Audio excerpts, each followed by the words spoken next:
And if you'll take just a moment to give us a fact that we might not know about you. Whoa. Thank you, There's Carla. so many.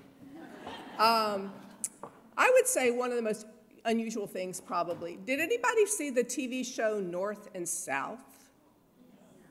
I was a singing extra in a hoop skirt. I bet none of you can say that. It was pretty interesting. All right, here's the pointer, yay. So I'm going to talk a little bit about tackling social issues in fiction, and then I'm going to go into a little more detail about the Orchid tattoo. The Orchid tattoo just came out in this past September. It's a small press, but for a small press, it's doing well, which is very important to me. I have a mission to use that book to educate people about human trafficking. And I decided to do fiction because, one, that's what I love to read, but two, it kind of helps educate people that maybe wouldn't read an essay about human trafficking, but would take this book to the beach and kind of be swept away in it and then come away going, wow, I had no idea. I have heard that so many times from readers.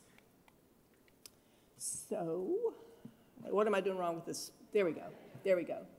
So, why do I want to talk about writing fiction as a vehicle to address social issues? Fiction can punch holes in our mental walls. Through these holes, we get a glimpse at the other. In fiction, we leave our small, cozy apartments and step out into the night to get to know people we've never met before and perhaps have even been biased against. This is something written by Elif Shihak. I think that's very true, that fiction can kind of take you into a world that you would have never entered before, and perhaps you come away with a different sensitivity about what people that are living experiences like that you read about, what their lives are like. Come on. There we go. Y'all have heard of Barack Obama? Yeah. I love this quote. When I think about how I understand my role as citizen, setting aside being president and the most important set of understandings that I bring to that position of citizen, the most important stuff I think I've learned from novels. And he is a big reader. And I think that's really true. I mean, it's a little different than when you read nonfiction. You have a different experience. Come on. There we go. So it may help us accept and understand others, especially those who have marginalized identities. It can kind of shift how we think about things. That's what I think can be really powerful in fiction. And there have been books in my life that have shifted me and shifted my thinking. Come on. There we go. All right, so let's talk about some books that may have opened your eyes about specific important social issues. These are just a few. I could have 100 of them. That could be all we talk about. Did anybody read All Quiet on the Western Front? That was one of the first books that talked openly and honestly about a phenomenon. It was set during World War I, the phenomena of shell shock, which we now know as PTSD. When you read that book, you are on the front line, and it grabs you, and it changes you. To Kill a Mockingbird, I read as a child. That affected me so much in terms of understanding justice and racial justice and how things work. The Color Purple by Alice Walker. That opened my eyes to what it was like to be an impoverished black female girl and what her experiences were like. They were so different from mine. Everybody knows The Handmaid's Tale. That thing is just riveting. Yell out some books that have changed you, that you've read. The Bluest Eye. Yeah, Toni Morrison, I think, wrote that? What else? Beloved. Yeah, she gets you. I mean, she just dives right into your heart, doesn't she, in the way she writes. Say again?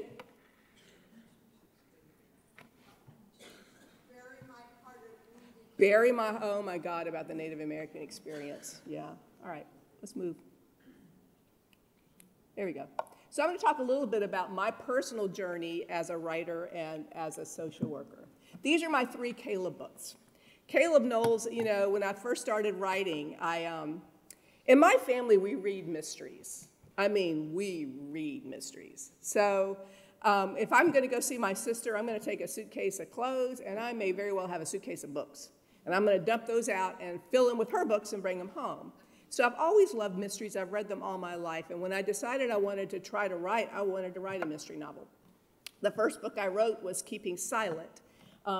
Keeping Silent came out in 2001, and it's about the main character, the protagonist is a man named Caleb Knowles, and he's a social worker, and he works in a private mental health clinic.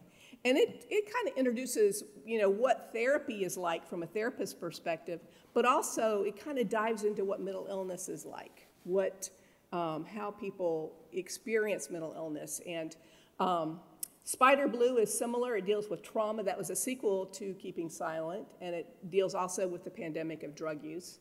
And then the last Caleb that came out was a book called Death in Zooville. I stole Zooville because writers steal all the time, if you didn't know that. We are big thieves.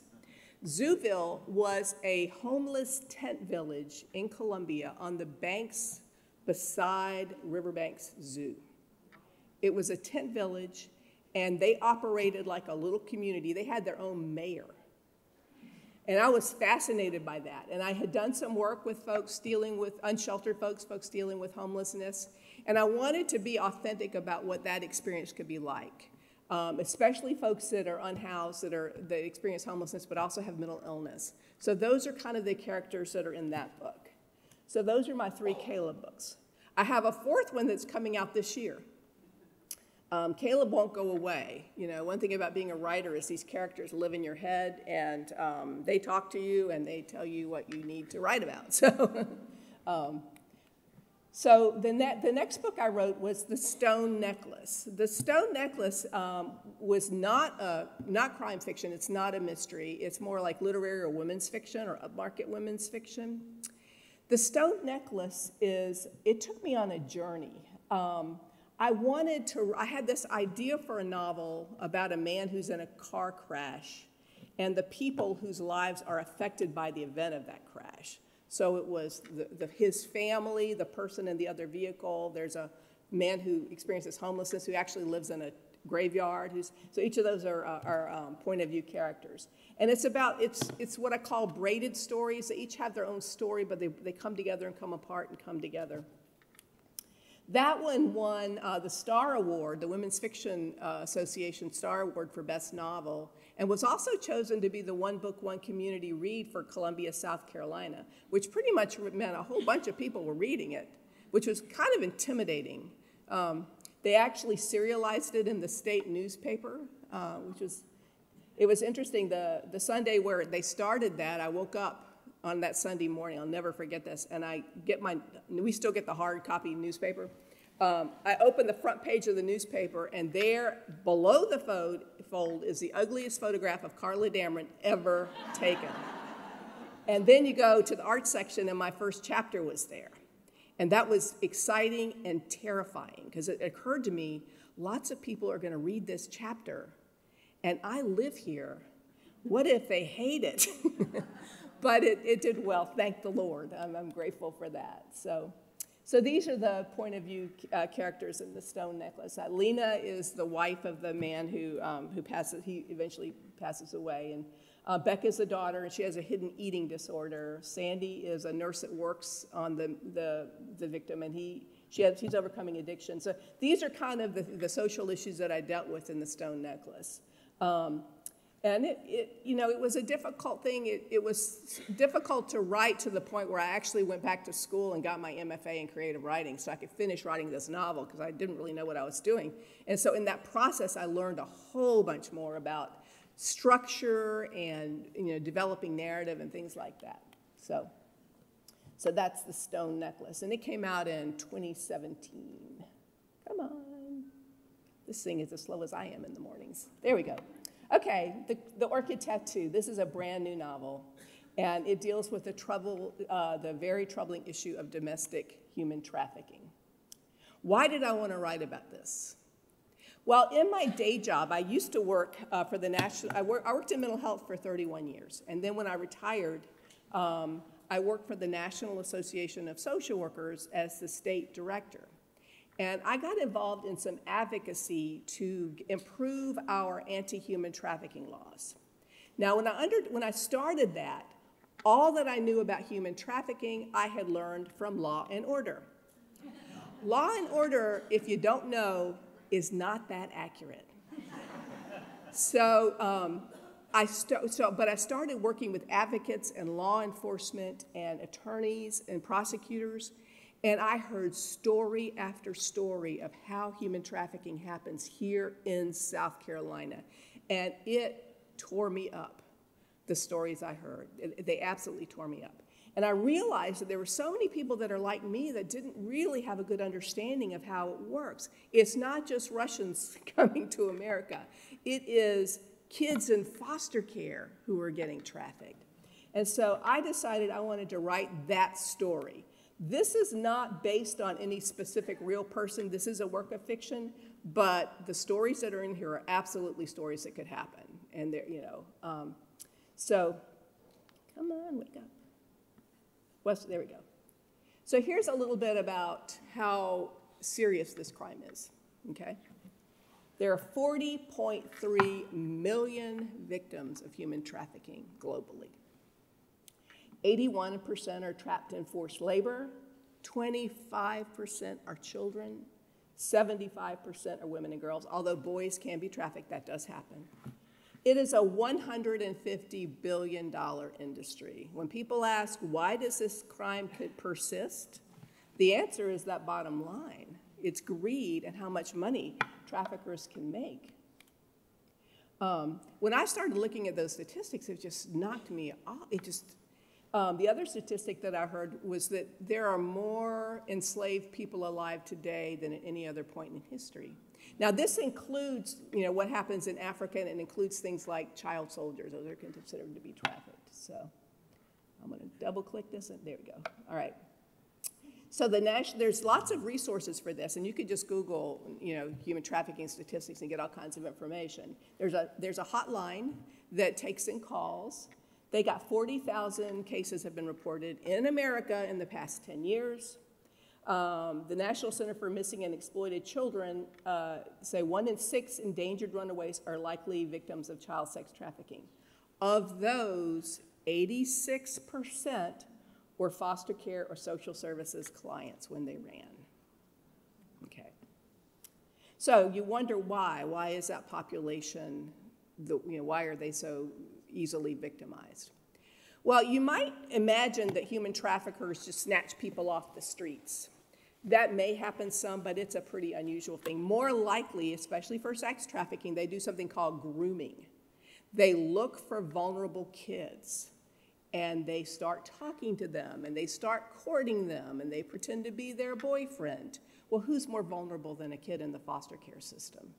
In my book, one of the protagonists is Kitten, and Kitten is a girl who is 15 years old, and she's in foster care, and she's just looking for love. That's what she's looking for. And this young man starts courting her and offering her all of the love that she's been missing. And that makes, and at first she's a little skeptical of him, but then as time goes on, she falls prey to him. And that's the story that I heard over and over and over again. We'll talk a little bit about how human trafficking, the data for South Carolina. We have a wonderful thing called the State Human Trafficking Task Force, and there are regional task forces, and there's one for the Low Country that includes Beaufort and Jasper and Hampton and Colleton, I think. And it looks like they do some really incredible work, and they're always looking for volunteers if you're interested in that. So, all right, there we go. This is just more data on what kind of incidents. This is from the Polaris Project, which is one of my favorite organizations to support and get information from. They do lots of trainings, just kind of so that we can all recognize it better. And these are just kind of these are the kinds of things that they see get reported. It's a typology of modern slavery. South Carolina, oops, there we go. This is from the Human Trafficking Task Force. Every year does a new report, and it just came out. So 124 trafficking cases were reported last year with 277 likely victims. 60% of the youth who were trafficked are foster care youth. They get information from law enforcement, SLED, and Department of Social Services. The top sex trafficking venues are hotel, motel-based commercial sex, internet, illicit massage and spa business, pornography, hostess strip club, personal servitude. Internet-based is really fascinating. Did y'all ever hear about the back page? Back page is something, have y'all ever heard of Craigslist? There's Craigslist, and then there's something called Backpage that looks a lot like Craigslist. And now it's called something else because they had to shut down Backpage, but something else immediately opened up. You can go on that website, and you could pull, it's all of these opportunities to partake of trafficked kids and trafficked women. And it's just online. Anybody can access it. They have codes, too. It doesn't say, come have sex with this girl. It says, this young woman would love to meet you, is what it says. Yeah, so. This was fascinating. There was a 450% increase in victims of labor trafficking in South Carolina. I'm still looking into, trying to find out more and more about this because, a lot of this, we don't really have accurate data because there's so much that is never reported. What's good is more is getting reported than ever, but we still are just seeing the tip of the iceberg. So I wanted to write about human trafficking, but my challenge was, how do I write about the horrifying, how it works without making y'all not want to read it? I want my readers to read my stuff. So that was a real challenge. So I wanted to educate and entertain. Earlier versions of the Orchid tattoo had some graphic parts that were really difficult for people to read, so I took those out. I decided I didn't need to be graphic. I could just introduce you to these characters and let you experience them and experience how what they go through has changed them without showing you the specific horror of what their lives are like. The other thing I wanted to really capture is the resiliency of some of these women. These are survivors. Not all survive, sadly, but the characters that I wanted to write about are survivors. And just, Kitten, who's been pulled into this world, is determined to escape, and she never loses that drive. She always has that spirit of getting out. So yeah, it was a real challenge, and my agent was like, "No, your people are not going to be able to read this, and you don't want to write something that people cannot read." So, all right. So I have 3 point of view characters. I have Georgia Thayer. She's my main protagonist. Georgia is a social worker who is searching for her missing sister, Peyton. Georgia is also challenged because she is somebody who has mental illness. She hears voices. Even though she has mental illness, though, she has a very important job that she does very well. She works as a hospital social worker, which is not easy. So she manages her symptoms and her illness and lives her life. And I really wanted to portray that because the mystery genre, the crime fiction genre, has a history of treating people with mental illness not very well.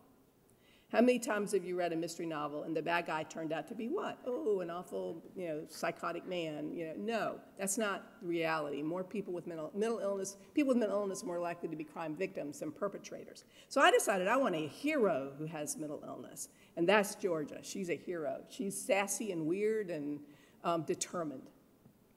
Then I told you about Kitten. She's been ensnared by the traffickers, but she is determined to escape. Lillian is the 3rd point of view character, and she is a madam. She was trafficked herself, but she kind of, through Stockholm syndrome, has connected with the head trafficker, a man called Hefe, and she's now running the brothel. So she has her own evolution that she goes through in this novel. So those are my point of view characters. Again, my goal was to entertain, educate about human trafficking, how it happens, and also to empower readers. Not only do I want to educate you, I want you to come away thinking, all right, what can I do about this? Because there are things we can do. There's a lot we can do. We have so far to go. So I thought I would read a very short section so that you can kind of get an idea what my writing style is like.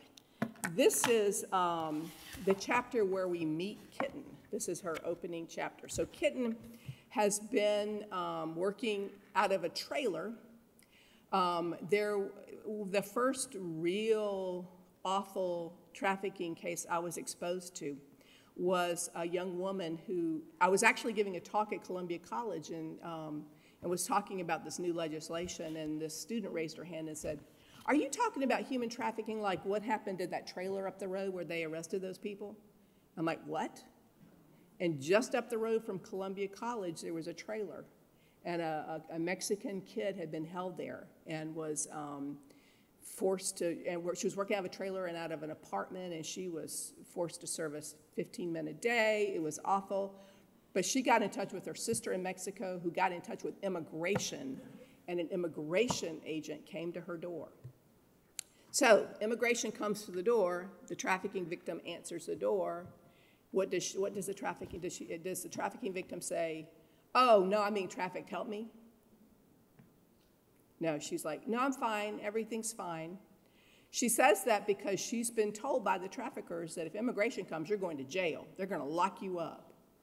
And that's a very common thing. The traffickers have to have something to hold over their victims to keep them in prison. So usually they grab their identity, their identification, they tell them they're going to get arrested, all those, they use drugs to control them, manipulate them. But this particular agent was persistent and said, "No, come on, I just want to help you. Talk to me." And finally she did. And he sprung her out of there, and that was the first successful human trafficking prosecution in South Carolina. So yes, I set this in a trailer. So Kitten is waiting. A woman has been in touch, has been talking to her and has been offering help and has said, "I'm going to come and help you. I'm going to come out tonight. Tonight is the night. I'm going to pick you up and rescue you." The lady said she would come just after sunrise. These words thrummed in Kitten's mind as she stared out the window, hoping for the first trace of light and her chance to escape. Even at that hour, the trailer had a strange percussion. Roman snores in the living room. A box fan in Dulce's room thumped against the window. The steady hum of an ancient refrigerator.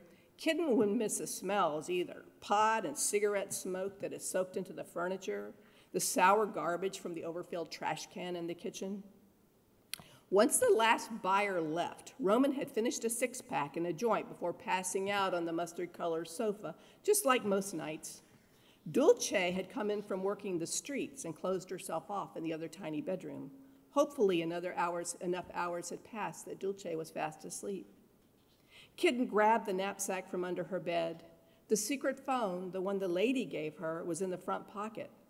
She snatched a small photo she kept tucked in the mirror frame. Mama, her brother Brandon, and Kitten sitting on their porch steps, taken the day after her 14th birthday. The photo was all she had of the before life. She placed it with the crumpled $20 bill her last buyer had slipped her. The lady had said not to bring too much, she needed to be quick, but that wasn't a problem. She wanted no reminders of her time in the trailer when she fled. She laced up the high tops that she wasn't allowed to wear except to work the cantina. She was escaping Roman's rules, too. As she tiptoed through the galley kitchen, she snatched a bruised banana to eat later. The floor creaked when she passed the ratty rocker, which silenced Roman mid-snore. She froze, backpack dangling from her arm like a caught fish, and waited.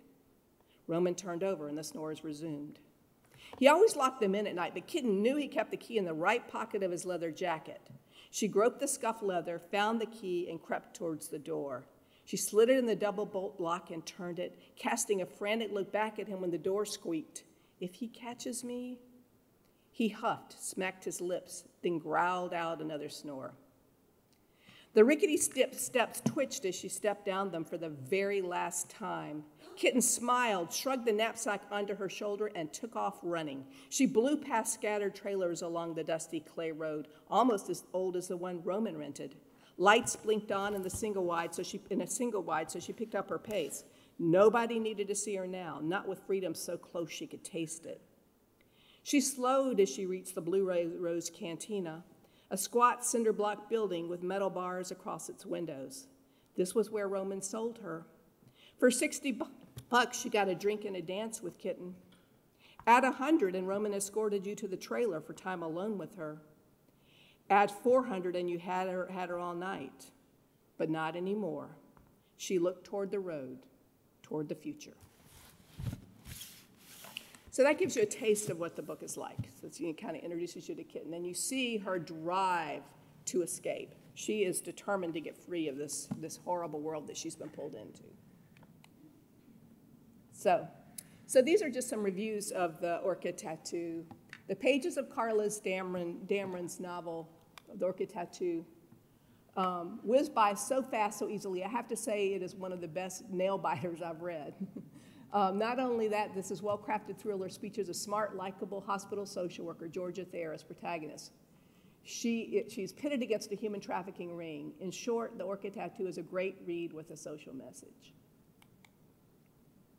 So, come on. Here we go. And these are just some other endorsements. I'm so happy that Cassandra King, y'all know Cassandra King, she read it and she blurbed it for me. And she's just, their writers are so generous, and she's one of the most generous. She's just amazing. So anyway, and Yasmin Ango, who's also written a book about human trafficking, is doing really well. Hers is set in Africa. It is a difficult read because it really goes into the horrors, but it's an excellent, excellent book. So, and then this is just another review. So this has been my journey with the Orchid Tattoo. I wanted to let you know that part of my royalties are being donated to, and I'm going to be selling afterwards if you don't have it yet, are donated to an organization called Doors to Freedom, which is actually in Summerville, South Carolina. The survivors that live there make bracelets that I like to sell at events, but we sold out, and I'm waiting for another shipment. So anyway, Doors to Freedom is one of a few organizations in South Carolina that helps survivors of trafficking. They offer shelter, rehabilitation, counseling, therapy, and they have a little business, a little cottage industry where they make these bracelets to say things like courage and resilience and things like that. So I'm very happy to partner with them. We need more of those.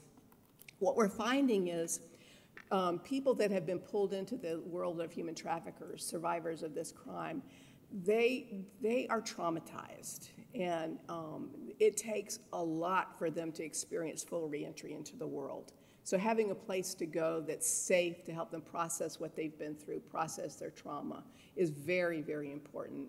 We also find that some victims, it's very hard to pull them out of that world.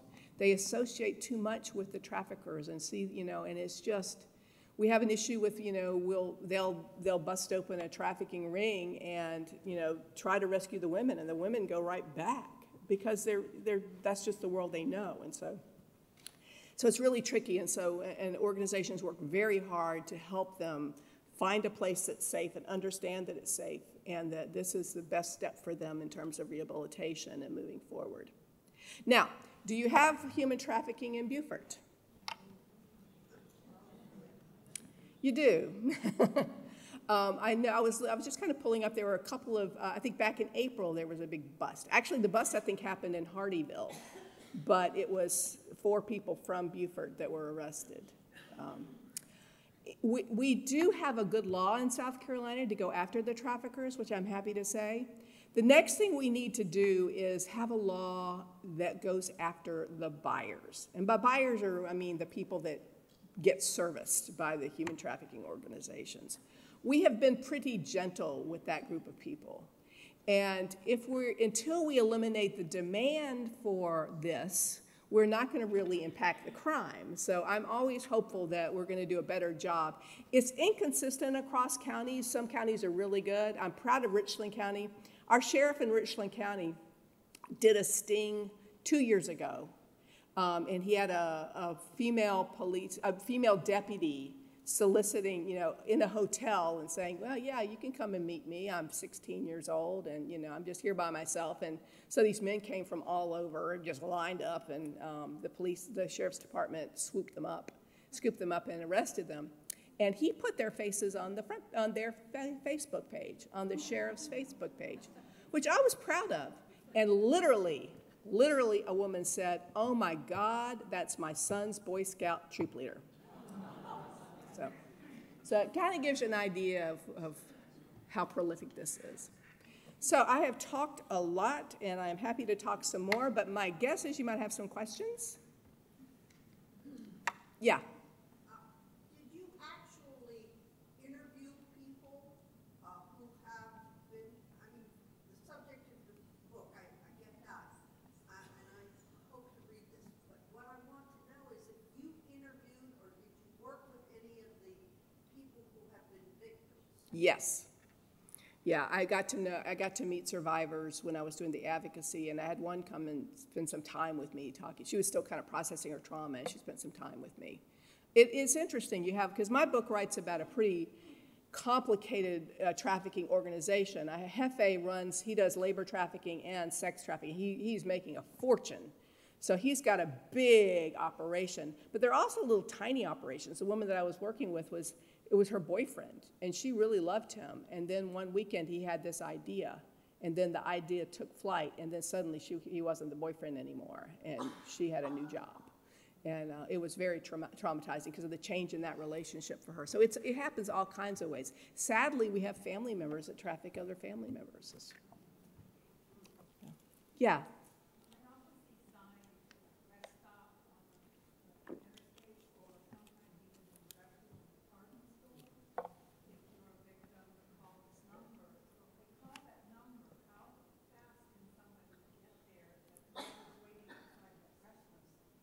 That's a really good question. So she's talking about there are posters up in restrooms about the human trafficking hotline. If you're a victim of trafficking, call this number.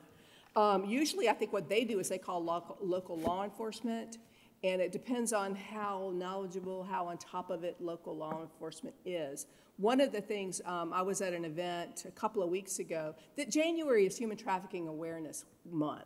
And so there have been several events that have talked about this. And one of the things they were talking about was really needing frontline patrolmen and sheriff's deputies to understand this crime and when you see it, what you need to do and how you talk to the victim and how you help the victim. So it really kind of depends. I think there's some inconsistency. I want to talk to you about an organization that I adore called Truckers Against Trafficking.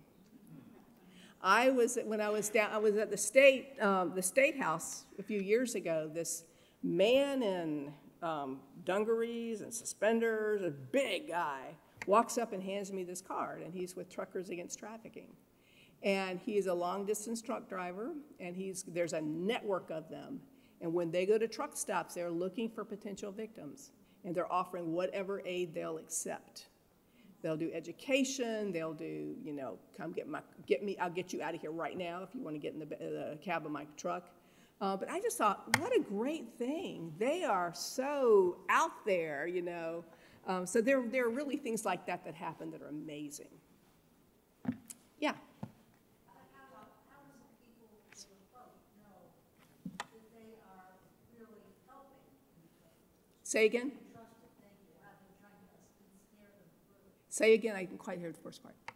From the group that you're talking about that's going to help people, if I were a poor young woman and a truck driver approached me in a rest stop, I'd be worried they were the trafficker. Yeah, and I think that might happen, but hopefully they have a way of talking and, that's more, and also they could just say, okay, I see that you're scared. I'm just going to give you some information. I'm going to give you a phone number. I'm going to give I have a burner phone I'm going to give you, and you can use that to call, So there are other ways to approach them. Yeah, back to you. Talk about the support once they're rescued for psychological reasons, but so many of them have such limited education. What's the support to get them into a workforce so they won't return? That is a huge issue. And we're talking like some of these, there are not enough of these places like Doors to Freedom, and they can only work with a small number of people because it's so intensive. So there's a huge need. I wonder if even something like Voc Rehab would be helpful. I don't know if that would be an option, but that would be cool if it was. Yeah. Yeah. In answer to your question, partial answer to your question, some of you may be familiar with Thistle Farms. Mm. It's out of Thistle Farms, and it's out of Nashville.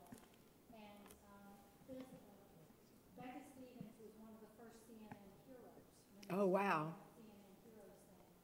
And she is, Why don't you stand up so they can hear Rilla? she's the Episcopal priest, and she was at one time, that, I don't know if she still is, the chaplain of Vanderbilt. And because of her own experience, she started this program called Thistle Farms, and it started with one residence. And she would bring these women in, and from her own experience, she knew that they were so traumatized, and initially, they just needed to be loved on and have some downtime to kind of recover. Decompress. Decompress from the trauma. She also knew that part of the reason they were trapped in this was because they didn't know anything else. They didn't Right. know what else to do. They had, most of them very limited education, they had job skills, that kind of thing, except one job skill that they didn't want to use on them. So, she now has, it's almost like she's franchised this throughout the country after she has started this in Nashville. Now she has several residences. She is teaching these young women, not all of them young, job skills. She has started businesses where they make things. She has, and like hand creams, air spray, room sprays, all sorts of different soaps, anything. She has farmers who have donated part of their property for them to grow their herbs and things like that to make these products. Oh, that's wonderful. And she also started a cafe, and each one of the, and I've been to the cafe, it's fabulous, everything about it is fabulous. At every aspect of it they're involved in, from the manufacturers of the product, to the packaging of the product, to the marketing of the product, to growing the product, to speaking about the product, to working in the cafe, to speaking in front of the public. Every time Becca goes anywhere to speak, she takes the women with her. Excellent. So that they're learning speaking skills, and she's also teaching them, really good business skills. Yeah. And they graduate from the program, and my husband and I donate to them and support them, buy their products and whatever, and I can't say enough about them. But when you buy something from them, you get a handwritten personal note from one of the women in the program about what a difference your participation and support has made in their lives. And so many people took note of it, and part of it was because of the CNN thing, that she literally has had people from other cities come and say, we want to do this too. And so now she has kind of franchised. And if you have something that's working, it needs to be replicated. There's something similar to that in Greenville called Jasmine Road, and they have a cafe there. And also in Nashville, there's something called the Sanctuary Project, and I meant to wear, I have a necklace from them. They do fine jewelry that the survivors make, and they also send handwritten notes. So there are wonderful organizations like that that we can support, and we need to support because they're expensive to operate. This kind of treatment is expensive, but so important, so very important. Back there, yeah. I just finished reading Demon Copperhead by Barbara Kingsolver, and it talks about the foster care system. And I was just struck by the numbers of, it seems like the foster care system's failing children. And Barbara Kingsolver represented that very dramatically in that novel. I just was wondering if you know is that an unsolvable problem, or I don't want to. done on that side too? Yeah, she's talking about the foster care system, and she read Demon Copperhead, which I haven't read yet, but it's on my list. It's on my nightstand. Just how flawed the foster care system is, and it is. It's hugely flawed. I don't want to think it's unfixable, but I know there's a shortage of good foster families. I know that there are children with behavioral issues that some of the families find difficult to manage. A lot of times those kids get medicated, kind of over-medicated for behavioral issues that just need, like I remember when I was at NASW, there was a case of a kid that was on like 3 antipsychotic medications because he opened too many boxes of cereal. So they were using medication to control behaviors when he just needed a behavioral intervention. So it is a very flawed system. We need more quality, loving foster parents than we have. The need is great. There's a lot of kids that are in that system. And sadly, they tend to go from one home to another without bonding, without attaching, without feeling like they're loved. And that is what creates this vacuum that these groomers from trafficking organizations can fill. They're very adept at filling it. So it's a huge issue, and I really, it hurts to hear about it. It hurts to read the stories. And it's hard to be a foster parent. I mean, it's not easy work. It's a labor of love. If it's a labor for money, then we're in trouble, you know, if that's why they're in it. But for a lot of foster parents, they love the kids and they're trying so hard, but it's just too much to handle. So, other questions? Yes. What percentage of victims are brought into the country illegally, and what are the specific challenges beyond their being scared of the immigration officers involved? I don't know your answer to your. He's asking the statistics for kids that are brought into the country illegally that are trafficked. The answer is I don't know. It's very hard to get accurate information about that. There was a big concern about Ukraine. People were at the border of Ukraine and, you know, swooping up young girls. So that is a huge issue. They are, when you are from another country, they have something else to hold over your head. And if you're here illegally, they have something else to hold over your head. And if you're here illegally and you see on the news things that are happening to kids that come across the border, they get caught, then they definitely have something to hold over your head. So that's a whole nightmare. Yeah. Yeah. I'm really curious about the people that clients. In your book, I was fascinated by the place that Lillian ran, the fancy model, and was wondering, as far as you know, have there been any busts in South Carolina for places like international corporate executives? Not that I'm aware of. So what she's talking about is so actually my agent said, you know, this Jeffrey Epstein thing, what do you think about that? And I'm like, yeah, I'd like some time alone with Jeffrey Epstein. And then I was so mad that he died. I was so angry about that. Because he could name names, you know. But anyway, I digress. So I started thinking about how an enterprise like that would be set up in South Carolina. And that's when the Orchid estate kind of came to mind. It would have to be somewhere rural. It would have to be somewhere where you could pay off a sheriff to look the other way. And so that, it just kind of, so does one exist? I don't know. I would not be surprised. I would not be at all surprised, but I don't know. I do know that very soon after this book came out, because it's the Orchid Tattoo is in Saluda County. I'm sorry, the Orchid estate is in Saluda County. One of the advocates that I used to work with called me and said, hey, we just did a big bust in Saluda. Did you know about that ahead of time? And I'm like, no, this is fiction, I promise. So, but that's just how prevalent trafficking is, yeah. Yeah.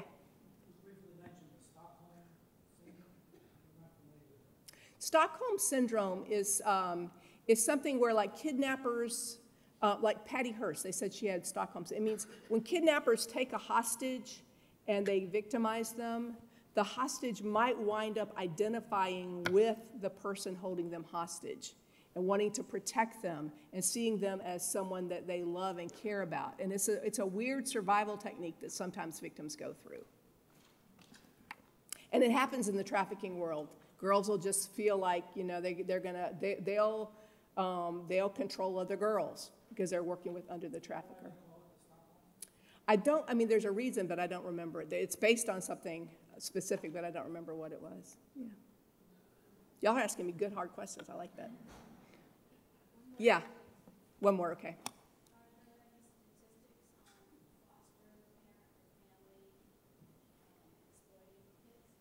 I don't know of specific statistics on that. I have heard of cases like that where foster parents actually abuse the kids. And sadly, real parents, natural parents, trafficking their kids. So the last thing I kind of want to say is there's a lot we can do. You know, one, if this is something that you're, if this subject kind of opens your eyes a little bit, support organizations that support these women and these girls and these boys. They need our support. Keep your eye on, there's a new bill in the legislature to penalize buyers, people that partake of trafficking. I don't think the penalties are strict enough, but maybe it's a start, so I'm hoping we can support that bill. Keep an eye out for the vulnerable ones.